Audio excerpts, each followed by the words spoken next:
8.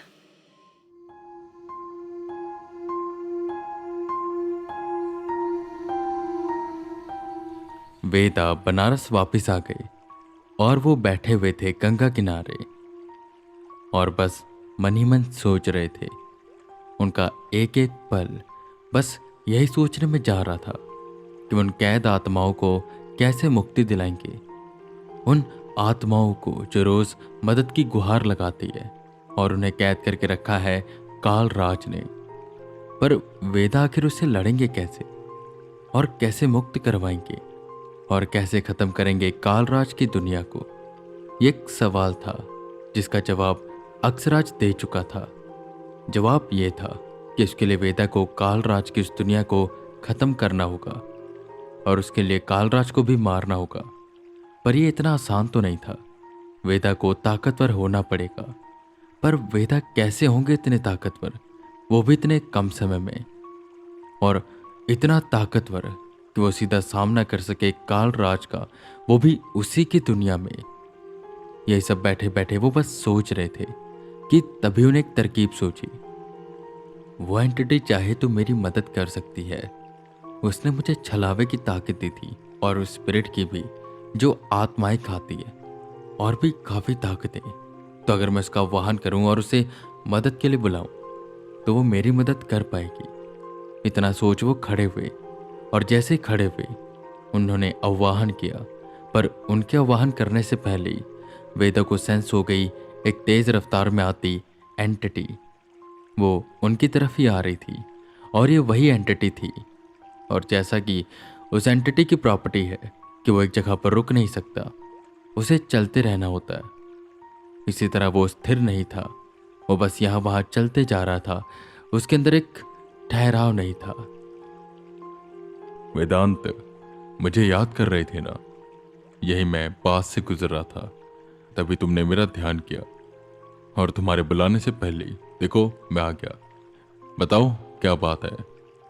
वेदा ने उससे अपनी सारी समस्याएं बताई और उसका हल पूछा, जिस पर वो एंटिटी कहती है, वेदांत, तुम एक खाली मटके की तरह हो।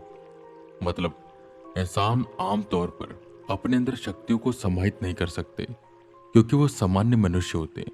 पर तुम्हारे अंदर एक क्षमता है। तुम एक मटके के समान हो। और मटके का कैसा होता है, हम उसमें कुछ भी रख सकते हैं। वैसे ही तुम्हारा शरीर है। तुम्हारे शरीर में हम अलग अलग शक्तियों का आवाहन कर सकते हैं और वो शक्तियां तुम्हारी मदद कर सकती है। तुम ताकतों को, शक्तियों को, आत्माओं को देख सकते हो, उनसे लड़ सकते हो, और तुम खुद एक अंश हो दिव्य ताकत का।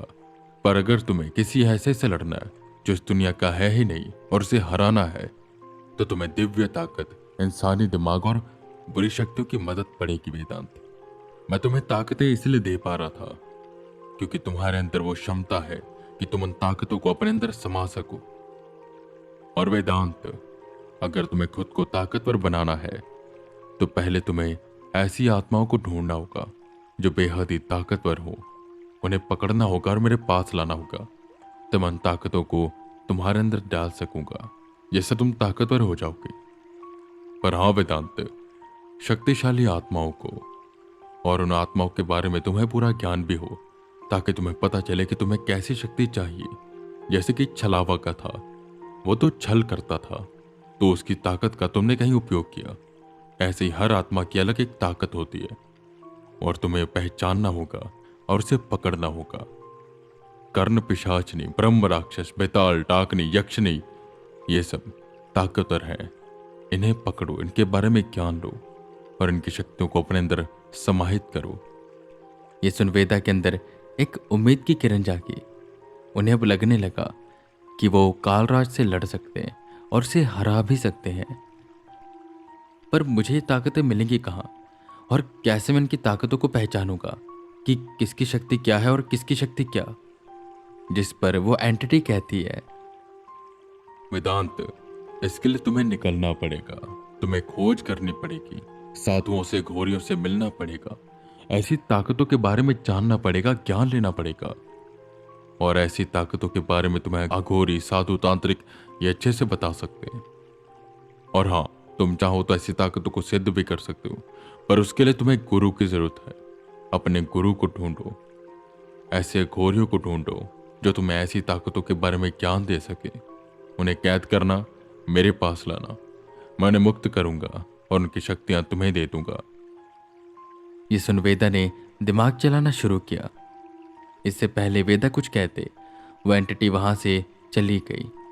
उसको जो संदेश वेदा को देना था वो उसने दे दिया था, और अब वेदा सोचने लगे कि उन्हें क्या करना है।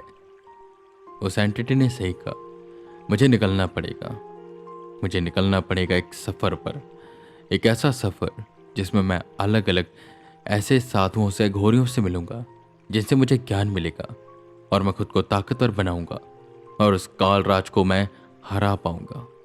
और इस सफ़र मुझे कल से नहीं बल्कि अभी से, इसी वक्त से शुरू करना होगा। वेदा उठे और मंदिर के अंदर गए और तैयारी करने लगे सफ़र पर जाने की।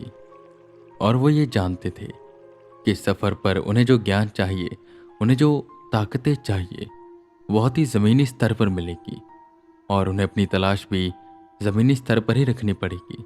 ऐसे साधु संत और अघोरियों से मिलना पड़ेगा जो लाखों की भीड़ लेकर नहीं बैठते, बल्कि ज्ञानी साधु जो होते हैं वो एकांत में रहते हैं। और वेदा को ज़रूरत थी उन्हीं की। सबसे पहले वेदा ने एक जगह सेट करी जहाँ उन्हें जाना है, और वह जगह थी प्रयागराज, क्योंकि वहाँ पर तो साधु संत घोरी होते हैं।